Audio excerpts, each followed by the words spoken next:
চলতেছে, সবাই খেলা উপভোগ করো। এখানে কিন্তু কোনো ফাইটিং এর জায়গা না।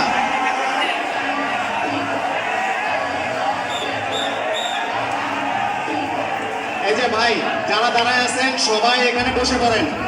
যারা দাঁড়ায় আছেন বসে পড়েন, নাহলে সরেন এই দিক থেকে। প্রজেক্টরের আশেপাশে কেউ দাঁড়ায় থাকেন না। প্রজেক্টরের আশেপাশে কেউ দাঁড়ানো যাবে না। সবাই সরেন, নাহলে